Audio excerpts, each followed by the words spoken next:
Hello friends, मैं हूं doctor Siddharth Agarwal, knee and shoulder specialist based in Chandigarh. आज हम बात करेंगे आर्थ्रोस्कोपी की।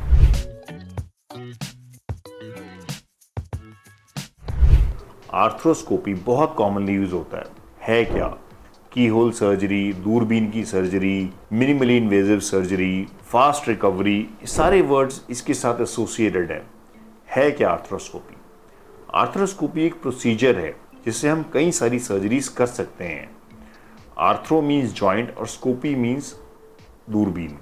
जब हम जॉइंट के अंदर दूरबीन डालकर कोई भी ऑपरेशन करते हैं, चाहे वो फ्रैक्चर का, चाहे वो लिगामेंट का, चाहे कोई स्वेलिंग का, चाहे पानी भर गया, किसी भी चीज़ का, उसे हम आर्थ्रोस्कोपी बोलते हैं। अब सवाल ये है हम किस किस जॉइंट का, जैसे हम पेट के लिए लैप्रोस्कोपी करते हैं, जब पेट में दूरबीन डालते हैं उसे लैप्रोस्कोपी बोलते हैं। बच्चेदानी में डालते हैं स्टेरोस्कोपी बोलते हैं। बेसिकली दूरबीन के ऑपरेशन को स्कोपी, और जिस पार्ट में डाल रहे हैं उसके हिसाब से उसका नाम है। तो आर्थ्रोस्कोपी हो गई जॉइंट्स की। अब सवाल है किस किस जॉइंट में हम आर्थ्रोस्कोपी कर सकते हैं। एक बार आप अपने आप गेस करिए, फिर मैं बताता हूं। शुरू करते हैं ऊपर से नीचे। सबसे पहला जॉइंट है शोल्डर, सेकेंड जॉइंट है एल्बो, थर्ड जॉइंट है रिस्ट। इन तीनों जॉइंट्स की आर्थ्रोस्कोपी बहुत कॉमनली हिंदुस्तान में हम लोग कर रहे हैं। कुछ एडवांस्ड कंट्रीज में जैसे जापान वगैरह में इवन फिंगर के स्मॉल जॉइंट्स की आर्थ्रोस्कोपी भी कोशिश की जाती है। अगर हम नीचे बॉडी की बात करें तो हिप जॉइंट, नी जॉइंट और एंकल जॉइंट, ये तीन जॉइंट्स बहुत कॉमनली आर्थ्रोस्कोपी से मैनेज किए जा सकते हैं।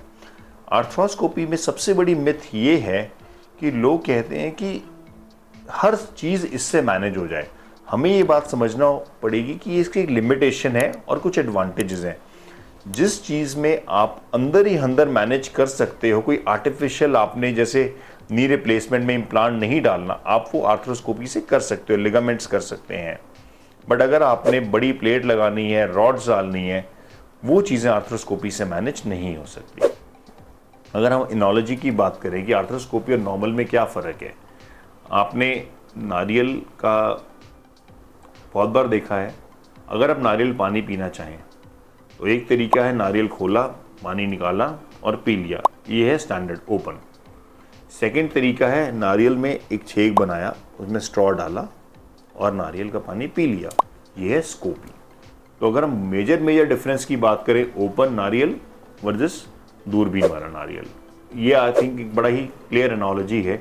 बट जिस जॉइंट में, जिस कंडीशन में आर्थ्रोस्कोपी हो सकती है, वो बहुत ही बड़ा बून है हमारे लिए। एग्जाम्पल के लिए शोल्डर की अगर हम बात करें, शोल्डर जॉइंट जो बोन्स हैं कम से कम 10 सेंटीमीटर नीचे पड़ती हैं स्किन से।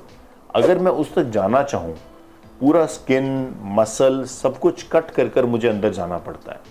वेरेस अगर मैं कोई कंडीशन दूरबीन से, जैसे कि शोल्डर डिस्लोकेट होना, उतर जाना, या मसल टेयर जो हो जाते हैं, उनको दूरबीन से मैनेज कर सकूँ, तो मुझे बीच के स्ट्रक्चर्स कोई कट करने की ज़रूरत नहीं है।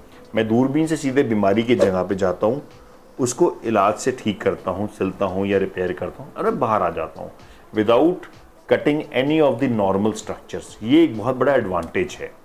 नी के अंदर लिगामेंट्स हैं, आपने सुने होंगे, ACL, MCL काफ़ी कॉमनली सुनने आते हैं स्पोर्ट्स पर्सन में, ये सारे दूरबीन से इलाज किए जाते हैं।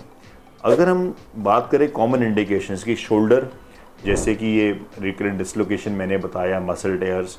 एल्बो में अगर कोई बहुत ज़्यादा मूवमेंट रिस्ट्रिक्टेड है, रिस्ट में कोई बायोप्सी लेना, या मोस्ट कॉमनली नी जॉइंट में लिगामेंट्स की और उसके बीच में जो कुशन्स होते हैं नी के, उन सब के लिए हम आर्थ्रोस्कोपी का यूज़ करते हैं। और अगर हम बात करें एडवांटेज, फ़ायदा या पेशेंट क्या समझता है, most of the arthroscopic procedure में सर्जरी से अगले दिन हम जॉइंट की मूवमेंट स्टार्ट करा देते हैं और मरीज़ अपने बेसिक काम जैसे कि नहाना, धोना, खाना पीना, कपड़े पहनना, ये इंडिपेंडेंटली या थोड़ी असिस्टेंस से शुरू कर सकता है। विज़ एक ओपन सर्जरी में रिकवरी टाइम इसके मुकाबले काफ़ी ज़्यादा रहता है।